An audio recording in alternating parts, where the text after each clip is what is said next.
그리고 이제 하루 모녀 사회 사건. 이때부터 이제 1시간이 지났기 때문에 이제 조금 편해지시면서 영화를 보신 거예요. 그래서 꽤 영리하다. 이걸 2시간 내내 넘게 했으면 여러분들 중간에 나가셨을 거예요. 근데 1시간 좀 지나니까 이제부터는 하루 모녀를 따라갈 때는 되게 시간 순서대로 평이하게 따라가다 보니까 나중에 헷갈리시죠? 앞에 혼돈스러운 게 뭔지 잘 기억도 안 나면서 뒤에는 쟤는 저런 놈이었구나라고 갑자기 이해되는 것처럼 보이지만 사실 앞에 1시간 이해하는 게 꽤 많은 지금 제가 시간을 소비하게 되고 되게 중요해요. 이 영화를 만약 다시 보실 기회가 된다고 한다면 앞에 1시간, 이 하루 모녀가 본격적으로 등장하기 전까지의 상황들을 다시 보시면 이 복잡한 시대, 에노키지 어린 시절부터 현재까지의 모습들, 동시에 이 올림픽이 일어나는 이 시대의 여러 가지 야구 경기 장면들도 있었고요. 그죠? 그런 것들이 계속 나오면서 저 시대가 어떤 시대인지, 사람들이 뭐에 열광을 하고, 스포츠에 열광을 하고, 왜 한국도 스포츠 언제 열광을 시작했어요? 프로야구 언제 출발하신지 아시죠? 1980년대잖아요. 소위 3S 정책의 일환으로서 프로야구 출범시켰던 거잖아요. 물론 저도 어렸을 때 열광을 했습니다만, 그래서 오비리어스의 하얀 유니폼을 입고 싶어 하긴 했었습니다만, 그럼에도 불구하고 지금 없는 팀이 있긴 합니다만, 그런 시대가 과거에 있었죠. 그러면서 사람들을 다른 쪽으로 눈을 돌린 거죠. 정치가 아니라 스포츠나 엔터테인먼트 쪽으로.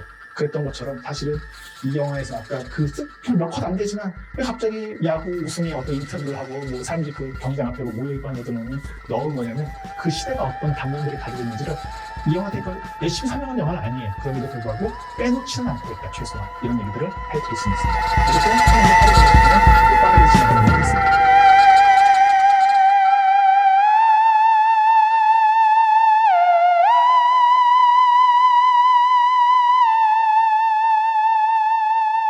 그래서 아까 그 전매 그 정치권들 죽인 사건 이후 처음으로 히로시마에서 또 사기를 벌였다. 그리고 11월 23일 날 하마마스 여기 이제 하루가 있는 그 지역에 나타나게 됐다라는 과정들을 11월 달의 행적들을 앞에 보여주게 되는 순간들이고요. 택시에서 타자마자 조용한 여관을 찾고 여자도 부를 수 있고 뭐 그런 데를 찾는다 했더니 아사노 요관으로 알려주게 되고 영화 속에서 이제 뒤에 1시간 동안은 저 아사노 요관을 중심으로 이야기들이 계속 반복적으로 펼쳐져요. 물론 자기가 교토의 무슨 말도 안 되는 교수라고 얘기를 하면서 다니고 도쿄를 갔다가 또 딴 데 가서 사기도 벌이고 아까 말씀드렸던 그 변호사 행색을 했다가 변호사를 죽이고 하는 장면들이 또 있습니다만 그럼에도 불구하고 많은 부분들은 이 아사노 요관에서 하루 모녀를 중심으로 이야기가 펼쳐지게 됩니다. 그래서 여자를 불러서 엄청나게 에너지가 있죠. 그래서 뭐 또요 교수님이라고 하는 장면들도 있고요. 그 엄마도 등장을 하죠. 엄마를 이따위로 대접해도 되는 거야. 저 엄마는 계속 훔쳐보는 여자죠. 그리고 나중에 이제 진술로 드러납니다만 살인을 저질렀던. 그래서 하루는 엄마 때문에 내 인생은 완전히 망가졌다라고 생각하는 그런 인물로서 묘사가 되고 하루가 유일하게 즐기는 것들은 젊은 남자들과 함께 마작을 하거나 처음에 아사노 여관에 들어갔을 때 에노키지가 마작을 하고 있었죠. 그 젊은 남자랑. 근데 그 젊은 남자는 나중에 결혼할 여자가 또 다른 데로 가버리게 되면서 하루는 끊임없이 배신을 당하고 남자들을 나중에 그런 얘기 하잖아요. 난 남자들을 믿지 않아요 라고 얘기하는 장면들이 나오는 것처럼 그런 여성이고 또 이 남자는 끊임없이 하루가 필요하면 근데 이 집에 또 이 아사노 요관에 다른 젊은 여자들을 또 데려오기도 하잖아요. 직접적으로 데려오기도 하는 등 어떻게 보면 막장도 이런 막장이 없죠. 도대체 저들의 관계는 뭘로 얽힌 관계인가. 그런데 여기서 되게 중요한 끈은 엄마예요. 엄마가 이들의 관계를 계속 용인할 뿐만 아니라 계속 이 남자한테 당신 때문에 하루가 여자가 됐다라는 식의 대사도 날릴 뿐만 아니라 계속 뭔가 돌봐주길 바라거나 이 경제적 공동체의 관계를 유지하기를 바라는 그런 모습들을 보여주고 있죠. 그리고 그 엄마도 확실히 한국계처럼 보이는 인물이다라고도 아까 잠깐 말씀을 드렸고요. 그래서 하루가 이 남자한테 요구한 건 이 집을 내 명으로 바꿔달라고 하는 요구들을 끊임없이 하는 순간들이 나옵니다. 그리고 나중에 엄마는 사람을 죽인 적이 있다는 고백을 이 교수한테 또 하는 이런 장면들. 결국 이 모든 것들의 그림자 안에는 엄마라고 하는 존재가 깔려 있다라고도 말씀드릴 수가 있어요. 그리고 이제 결국 이 교수와 이 에노키지와 관계를 맺게 되면서 이런 대사들은 뭐 그다지 쓸데가리가 있는 건 아닌데 지도 갖고 지도를 열심히 보는 이유는 되게 단순하죠. 나 어디로 도망가야 될까를 고민하고 있는 건데 갑자기 여성의 어떤 성적인 부분들을 이렇게 대사로 또 뒤집어서 날리는 이런 장면들은 이마무라 쇼헤이의 많은 영화들에서 나타나는 나라야마 부시코라든가 문학에서도 충분히 찾아보실 수 있는 그런 성적인 어떤 언어들을 또 되게 잘 쓰기도 합니다. 그러다가 후쿠시마에서 타이라에서 에노키즈가 또 모습을 드러내는 12월 3일, 아까 11월 달이었는데 이제 12월 달로 넘어와서 이때는 반경이 계속 넓죠. 이곳저곳 왔다 갔다 하면서 변호사 흉내를 내는 거죠. 그래서 또 다른 사기 행각이 또 시작이 되고요. 이게 계속 이제 현재적 시간을 따라가고 있어요. 아사노 요관에서는 이제 그 사이에 뭔가 경제적으로 좀 어려워지는 장면들이 나오죠. 뭐 예를 들어서 이 남자가 여자를 불렀는데 여자가 안 온 거예요, 클럽에서. 그래가지고 1,000엔만 주세요라고 하는 장면이고, 그 전화를 해봤더니 클럽에서 이 마담에 해당되는 여성이겠죠. 애들이 하나같이 그쪽 어머니가 오셨다. 어머니 계속 훔쳐보거나 그런 것들을 보면서 뭔가 만족을 하니까. 그러니까 이 엄마의 삶은 살인을 저지른 이후에 감옥에서 출소한 이후에는 자기 삶이 없는 여성이기도 해요. 유일하게 즐기는 건 돈 갖고 경정하는 거. 그 게임 마치 그 경마처럼 그 보트 같은 거 서로 경기대회 하는 걸 보는 게 유일한 낙인 거고, 그걸 제외하고는 자기가 성적인 것을 직접적으로 느끼거나 그럴 수 없는 것이 어떻게 보면 되게 상징적으로 거세된 인물이다 보니까 남들이 섹스하는 것들을 자기 딸도 훔쳐보고 다 훔쳐보죠. 그런 인물로서 묘사가 되고, 그러다가 이 클럽에 있던 여성들 중에 하나, 에노키즈와 관련됐던 처음에 교수님 또요라고 했던 그 여성이 이 에노키즈의 어떤 몽따주를 확인하게 되고, 그리고 아까 그 변호사 장면과 이어져서 짧은 못, 망치와 못을 사고 가면서 그래서 망치와 못으로 죽이려고 하나라고 아마 생각하셨을 텐데 이미 죽였어요. 그렇죠? 장롱을 못으로 두드리는 장면, 테이프를 붙이고 그런 장면으로 연결이 됩니다. 그게 12월 15일 도쿄 조시가야. 그러니까 최소한 12월 15일 이전에는 이미 그 변호사는 죽은 거죠. 이게 이제 1월달, 잡힌 1월달이 되기 전까지 78일의 행적가인데 거의 뒷부분에 해당되는 시기들이에요. 곧도요관 다시 이제 그러면서 그 에노키즈가 짜증을 내다가 집에 전화를 하죠. 근데 이게 뒤에 이어지게 되는데, 집에서는 엄마는 병원에 보냈어요, 에노키즈. 그리고 목욕탕을 많이 찾아와요. 이제 살인마가 됐어요, 이미. 이땐 시체가 발견됐고. 그래서 아버지가 그렇게 얘기하죠. 사람들은 남의 고통을 구경하는 좋아하니까 목욕탕 갑자기 잘 되는 거예요, 이 여관이. 왜? 에노키즈가 있던 그런 거 이게 한국에도 있나요? 일본은 꽤 오래전부터 뭐가 있냐면, 예를 들어서 오음진리교 사건 같은 것들이 일어났을 때도 거기에 그 버렸던 인물 중에 되게 잘생긴 애가 있어요. 그럼 걔가 갑자기 스타가 돼버려요. 범죄자인데. 이해가 안 돼서요. 한국도 비슷한 게 일어나기 시작한 지 좀 됐어요. 신창호 때도 그랬고, 그 여자 같은 경우도 그랬고, 그런 게 미디어에 노출되면 우리는 미디어에 대한 어떤 윤리적 판단을 하는 것이 아니라 이미지적 판단하는 시대로 한국도 전환했는데, 일본은 그것이 더 빨랐어요, 실제로. 그래서 어쨌든 뭐 에노키즈가 된다고 하니까 그런 게 명소가 되는 거예요. 그래서 갑자기 이것이 잘 되는 거예요. 그리고 이제 엄마를 보냈다, 새해를 넘길 수 있을지 모르겠다 하니까 갑자기 이 카즈코가 그럼 아버님과 제가 드디어 함께 할 수 있어요. 진짜 무서워 죽겠어요. 근데 아버지는 여전히 종교적 힘으로 버텨내고 있는 분인데, 뭐 어떻게 버텨낼지 모르겠습니다. 어쨌든 버텨내고 계신데, 너 이제 딴 데 가서 성 바꾸고 살아라. 그랬더니, 그리고 난 1년에 그 손녀들과 2번 정도만 찾아와라 그랬더니, 난 거기서 침이나 질질 흘리고 있을 거야 라는 식으로 얘기했더니 갑자기 무서운 대사를 했죠. 아버님 침을 핥아서 닦아드릴 거예요 라는 등등. 그래서 이거 좀 오바 아닌가 싶은 생각이 들지만, 맨 마지막에 어쨌든 그 프리즈 프레임, 뼈를 던졌는데 공중에 멈춰있는 것을 보여주기 전까지 이 여성의 또 강력한 욕망들을 끊임없이 드러내고 있습니다. 그때 전화가 오죠. 갑자기 둘이 딱 단독으로 서 있어서 드디어 뭔가 일어나나 싶었는데 전화가 왔는데, 그 전화는 에노키즈가 변호사 집에서 전화 걸었던 그런 장면들로 연결이 되죠. 그러면서 자기 목을 이렇게 조르는데, 이때도 되게 갑자기 뜬금없어서 놀라실 수가 있겠습니다만, 사실은 에노키즈의 어떤 절망감, 이 남자가 그렇게 행복하지 않은 거예요. 그리고 아버지를 의식하고 있고 자기 아내를 의식하고 있고 저 집이라는 것을 의식하고 있다는 것을 보여주는 순간이에요. 전화를 했는데 카즈코의 목소리를 들은 후 답답하지 않고 끊어버린 채 자기 목을 졸라버린 건 자기는 갈 데가 없는 존재인 거예요, 이미. 그렇다는 것들을 되게 강력하게 보여주는 장면이어서 이 순간들은 아마 이 영화 전체를 통해서 에노키즈가 무서운 놈만은 아니겠구나. 되게 약하거나 찌질한 놈일 수도 있겠구나라는 것을 가장 시각적으로 확연하게 보여주는 그런 장면 중에 하나다라고도 얘기를 할 수가 있을 것 같습니다. 그리고 하루는 계속 절망을 하죠. 이제 이 실질적 물주가 이렇게 여자를 데리고 오고, 근데 그때 에노키즈로부터 이 돈으로 사케라도 사 마셔요 라면서 편지와 돈을 같이 보내니까 이 절망에 빠진 여성으로선 얼마나 좋겠어요. 되게 쉬운 걸 수도 있겠습니다만 타이밍은 기가 막혔던 거죠. 그리고 전화가 오는데 지금 교수님 도쿄에 이케부쿠요? 그래서 글로 오라고요? 해서 다음 장면에 바로 컷이 넘어가요.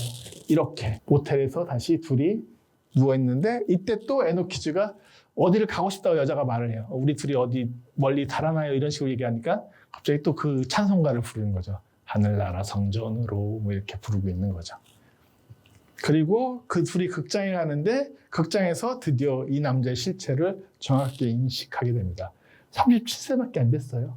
되게 젊은 남자죠. 뭐 물론 저 때는 지금 시대보다 60년대면 훨씬 더 나이가 든 느낌이겠습니다만 에노키즈 이와오. 그리고 집에 왔더니 엄마도 이제 알아챈 거죠. 그래서 넌 알면서도 찾아갔어 라고 추궁하는 장면이고, 지금 2층에 있어요 라고 하니까 이 엄마가 이 에노키즈를 계속 쫓아내려고 하죠. 응? 너 빨리 가버려. 난 남부럽지 않게 드디어 살 때가 왔다고 생각을 했는데 라고 하니까 그 말을 듣던 하루가 반항적으로 얘기하죠. 남부럽지 않게 살고 있다고요? 지금 우리 살고 있는 꼴이? 엄마가 내 인생을 망쳤다고요. 그날 이후로 살인 저지르고 감옥에 간 이후로 나는 이 사회에 적응할 수 없었고 끊임없이 낙오된 채 결국 뚜쟁이 역할만 하면서 살고 있었다라는 것을 신세한탄하는 장면들이 이렇게 예언이 됩니다. 그래서 하루의 절망감과 에노키즈의 드러난 정체. 그래서 드러났지만 그럼에도 불구하고 하루는 에노키즈를 선택해서 계속 따라가거나 거부하지 않는 그런 모습들을 이어서 보여주게 됩니다. 네. 그 다음에 이제 되게 유명한 장면이에요. 이 영화 전체 시퀀스에서 엄마와 이제 경정 경기를 하는데 뭐 3번 찍어라 하는데 어디 부정 타서 이기겠어 라고 얘기하면서 뒤따라갈 때 뭔가 이렇게 수상한 동작을 하니까 엄마가 바로 눈치 까죠. 그죠? 날 죽일 생각은 하지 마. 근데 둘이 막 물을 마시면 저 물이 절대 깨끗한 것은 아닐 텐데 어쨌든 저 물을 먹으면서 온 세상이 미쳐 돌아가요 라고 말하는 장면들이 있고, 운하기에서 나오지만 운하기 참 좋아해요. 이 장어. 장어 물론 생명력과 정력의 상징처럼 한국에서도 여겨지는 그런 그 생명체이긴 합니다만 저 장어들을 보면서 넌 무조건 목이 될릴 거야 하니까 이런 식의 어떤 이미지가 나타나죠. 이거는 현실적 이미지는 아니죠. 이 영화에 몇 개 안 되는 환상적 이미지, 혹은 상상적 이미지 중에 하나라고 얘기할 수가 있고요. 그리고 다시 이 남자가 들어와서 이번에는 하루를 저렇게 침몰하는데 엄마가 도와주지 않습니다. 그러자 최소한 그것에 대한 저항감, 반항감을 갖고 있는 건 칼을 드는 장면이거든요. 칼 빛깔밖에 안 보이는데 그걸 엄마가 만류하는 장면으로 이어지게 되고요. 또 한편으로 뉴스에서는 피해자 68세 변호사 쿄헤이에 대해서 에노키즈가 갖고 또 둘이 하루가 누워있으면서 도쿄에서 또 한 명을 죽였어. 이미 뉴스에서 봤기 때문에 나도 알고 있어요 라고 얘기하는, 어떻게 보면 별거 아닌 것 같지만 이런 얘기들을 하지만 이런 것들이 있는 건 집착이 있는 인물들이라는 것들을 또 보여줘요. 그러니까 삶을 포기한 인물들은 아닌 거예요. 더럽고 역겹고 그렇지만 세상 미쳐 들어가지만 우린 그래도 살거나 살고 싶어 라는 것들이 이 영화 하루와의 관계에서 왜 여기가 1시간이 돼야 되고 이 여성과의 관계를 이렇게 길게 보여줄까가 사실 영화를 보고 있으면 되게 궁금한 지점 중에 하나거든요. 그 여성이야말로 유일하게 이 에노키즈에게 어떤 삶에 대한 애착심을 드러내거나 만들어내는 여성인 거예요. 그래서 뭘 하고 싶다고 나중에 얘기하죠. 이 섹스하다 말고. 하루는 심지어 임신이 잘 안 된 여성처럼 보이거든요. 그럼에도 불구하고 아이를 갖고 싶다고 얘기하죠. 그거에 대해서 에노키즈가 하루를 살해했던 건 나중에 경찰들이 근데 너 걔네들 살해했어? 라고 물어봤을 때 나도 잘 모르겠어 라고 말하지만 사실 가장 두려웠던 건 삶에 대한 애착이에요. 이 남자는 이미 살인을 저지른 순간부터 이유는 모르겠지만 계속 뭔가 삶을 버리거나 포기하거나 결별하려고 하는 태도로 살고 있었는데 이 하루라는 여성은 아이까지 임신하면서 삶에 대한 애착, 자기에 대한 애착을 드러냈을 때 그것이 가장 두려운 공포 중에 하나인 거죠. 그럴 수도 있어요. 삶을 포기한 자에게는 삶에 대한 애착심이 생기는 것이야말로 더한 공포보다 더 큰 공포일 수가 있습니다. 그래서 지금까지 임신이 안 됐지만 당신의 아이라면 가질 수 있어요. 에노키즈한텐 진짜 끔찍한 말 중에 하나씩 있는 거죠. 그래서 모녀의 살해가 일어납니다. 그때 이 장면, 굳이 김치를 담근 장면을 왜 넣었을까라는 고민은 되긴 합니다만, 그렇죠. 우리가 살아있으면 느끼면, 요즘 가정은 안 그렇겠습니다만 때가 되면 한 10월, 11월쯤 되면 김치를 담그는 걸 보면서 아, 드디어 또 한 해가 다 갔구나라는 생각을, 우리한테 저게 크리스마스 아닙니까? 전통적으로, 지금은 안 그렇겠습니다만 김치 만들면서 돼지고기 삶아가지고 한 입 먹어보는 게 아, 드디어 일종의 세레모니인데, 지금은 사라진 것이긴 한데 어쨌든 하루는 또 그런 의식들을 치르고 있고, 하루에 목을 조르는 장면이고, 엄마가 오니까 하루는 아프다고 위에 있다면서 뭐 초밥이 오니까 하나는 위층에 갖다 줘야겠어 라면서 모녀의 살해들이 있는데, 엄마를 죽이는 장면 직접적으로 나오진 않아요. 영화 속에서 하루를 죽이는 장면만 보셨습니다. 영화 속에서. 그리고 이게 빼어난 전환이에요. 이게 화면이 진짜 어둡게 나오는데, 여기 에노키즈가 이쪽을 보면서 서 있고, 이 안쪽에서 어떤 여자가 걸어 나오는데, 이 여자가 이렇게 그 고토의 그 여관에서 카즈코와 아버지와 아이들이 밥을 먹는 장면을 보는 건, 이게 딱 한 씬에서 서로 연결돼서 전환이 되어 있기 때문에 되게 모던한 장면 중에 하나, 2층에서 일어나는 저 장면. 그 공간이 에노키즈가 사라지면서 그 여성이 나타나서, 처음엔 저도 봤을 때는 저 엄마가 눈치 까고 저 뒤에서 몰래 나타나는 건가? 라고 생각할 수 있는데 그게 아니었던 거예요. 에노키즈의 엄마였던 거죠. 에노키즈의 엄마여서 이렇게 갑자기 시공간이 확 점프를 해서 두 공간을 연결해버리는 2층 장면으로 연결할 때, 오, 저 되게 무섭다. 되게 영화적일 뿐만 아니라 되게 파워풀하다. 사실 이 집과 이 집 계속 반복적으로 설명드렸으나 다르지 않다, 별반. 이 세 개가 서로 연결되어 있을 뿐만 아니라 에노키즈가 둘 다 속해 있는 가족 집이었던 거고, 결국에는 여기선 다 두 모녀를 죽인 거고, 이곳에서는 저 엄마가 결국엔 죽음으로 내쳐질 수밖에 없는 거고, 그런 존재들에 대한 것들을 대비적으로 보여주고 있다라고 얘기를 할 수가 있습니다. 그러면서 이제 다시 경찰서에서 왜 죽였어? 라고 물어보니까 나도차도 이해할 수 없어 라고 스스로 다음에 혼자 창밖을 보면서, 이게 두 번째 장면이거든요. 그 여자가 내 아이를 뱄어 라고 진술해 줌으로써 제가 좀 전에 설명드렸던 부분에 대한 어떤 미묘한 어떤 보완적인 설명들을 영화 속에서 해주고 있습니다. 그리고 이제 죽기 얼마 전에 최후 진술인데, 아버지가 너는 신으로부터 용서받지 못할 것이고 종교적으로도 그래서 같이 묻히지 못할 것이고, 그러니까 나도 아버지를 용서 못해요 라고 에노키즈가 말하는 장면이에요. 그 다음에 넌 날 죽일 수 없어. 네가 결국 죽이는 것들은 다 약한 애들 뿐이 아니야? 네가 죽일 수밖에 없는 애들밖에 못 죽이잖아 라고 하니까, 끝까지 에노키즈는 당신을 죽이고 싶어라고 말은 하지만 아무리 저 표정을 봐도, 열심히 들여다봐도 죽일 수 없을 것 같아요. 그러니까 이게 뭐냐면, 기성세대 혹은 내 아버지 세대에 대한 저항감과 저주감이 있긴 하지만 그럼에도 불구하고 차마 죽일 수는 없는 거예요. 그게 애증이고 어떤 가족적 관계이고 그런 비극적 현실인 거죠. 그걸 사실은 이 연쇄살인마 에노키즈를 통해서 복수를 하고 싶지만 복수를 할 수 없는 이 아들의 어떤 고뇌까지 갈 수도 있는 그런 모습들을 보여주는 영화가 아닌가. 이게 그래서 가장, 결국 이 영화의 엔딩은 아버지와 아들로 쳐지는 거예요. 아까 계속 아버지와 아들이 중요한 영화라고 말씀드린 것도 이런 차원의 문제인 거예요. 여자에 대한 것도 아니고 돈에 대한 것도 아니고, 결국 이 남자 에노키즈가 연쇄살인마로서 이제 죽기 얼마 안 남았을 때도 해결하고 싶은 것은 아버지와의 문제, 이 갈등을 해결하고 싶지만 영원히 해결하지 못한 채 난 널 죽이고 싶어 라고 말만 하지만 절대 행동할 수 없는 저 지경에서 영화는 끝나버린다 라고 말씀을 드릴 수가 있습니다. 그리고 5년이 흘렀어요. 이제 5년 후에 사형을 당한 거죠. 걔도 꽤 오래 있었죠, 생각보다. 그 다음에 뼈를 던지는데 계속 뚝뚝뚝 멈췄어요. 아마 여러분들 보시면서 화면에 락이 걸린 게 아닌가? 렉이 걸린 게 아닌가? 이렇게 생각하실 수 있겠습니다만 의도된 편집이고 되게 멋있는 장면이라고 얘기하는데 전 잘 모르겠어요. 솔직히 말씀드리면.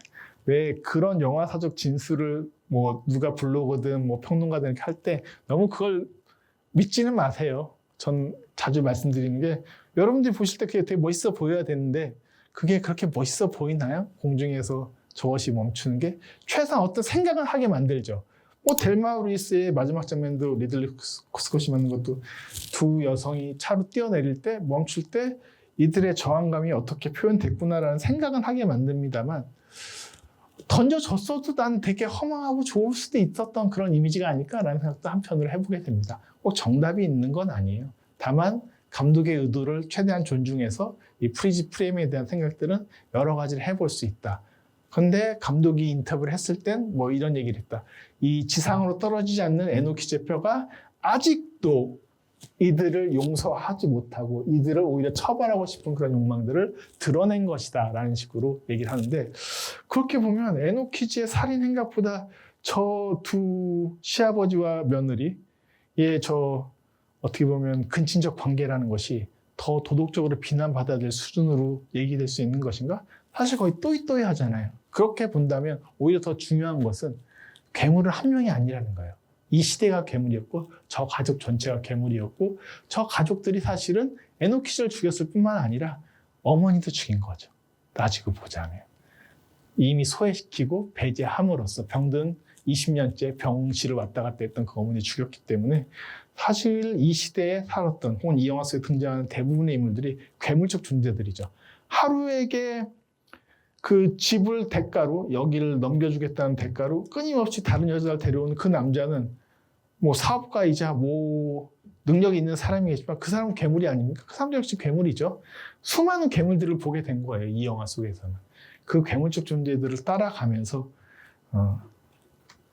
복수는 나의 것이라는 영화가 여전히 되게 중요한 영화로서 취급받고 있는 것은 뭐 한 시대의 어떤 통념을 잡았던 영화라는 차원을 넘어서 괴물적 인간, 사실 요즘은 불편해하죠. 저런 끔찍한 인간들을 보는 것을 불편해합니다만 그게 인간의 한 측면이기도 해요. 이마무라 쇼헤이가 영화학교를 열었을 때 왜 너는 그렇게 불편한 영화들을 만드니? 라는 것을 학생들이 질문했었어요.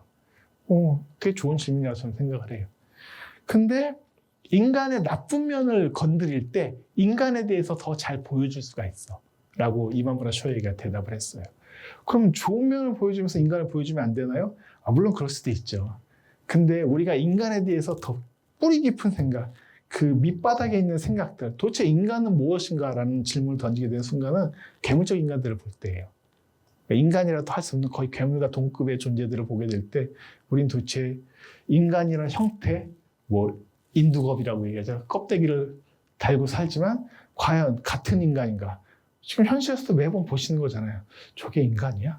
라고 하는 것들을 하게 되는 이 순간들을 경험하는 시대라고 생각해 보시면 그것이 자본에 의한 것이든 돈에 의한 것이든 뭐 욕망에 의한 것이든 여자에 의한 것이든 혹은 남자에 대한 것이든 끊임없이 사실은 요즘 다 미화해서 우아하게 말을 하지만 보면 도대체 저게 인간이 할 짓인가? 저게 저 욕망이 과연 얼만큼 정당화될 수 있을 것인가? 라는 질문들은 아마 지금도 무수히 하실 거라고 생각을 합니다. 그런 것들을 한 시대의 실존적 인물이었던 영화적 캐릭터로 에노키즈라고 형성됐었던 저 인물을 통해서 일본의 30년대 어린 시절서부터 60년대까지 일제 그 대동아 전쟁 시절을 거쳐서 사실 전후 세대에 대한 얘기이기 돼요. 이 영화는. 전후 세대들은 대부분 다 불행해요. 전쟁을 경험했던 세대이기 때문에 아버지들에 대한 통념과 전후에 내가 아버지가 되는 과정 속에서 나타나는 세대들은 전혀 소통을 잘 못하거든요. 근데 그것들을 해결하지 못하죠. 한 시대는 사실 상징적으로 보면 되게 해결한 채 넘어갈 거라고 생각하지만 아니에요. 우리는 해결한 적이 없어요. 여태까지도. 인류는 20세기 때 그런 걸 해결했던 세대를 전 들어본 적이 없거든요. 근데도 우리는 뭔가 볼 때 이렇게 살아왔어 라고 말하는 건 되게 통념적이거나 우리의 그냥 암묵적인 피곤하니까 계속 그걸 따져봤자 힘드니까. 근데 좋은 예술작품, 좋은 이야기란 뭐냐? 그걸 따지는 거예요. 그럼으로써 우리가 갖고 있는 문제점들을 어떻게든 직면하게 만들어주는 순간들을 보여주는 것. 그게 영화의 되게 중요한 책무 중에 하나라고 한다면 최소한 이마무라 쇼헤이는 많은 작품들을 통해서 그런 것들을 행했던 감독이 아닌가 싶습니다. 네, 30분, 5분 넘겼습니다. 35분까지 이야기 들어주시느라고 고생하셨습니다. 감사합니다.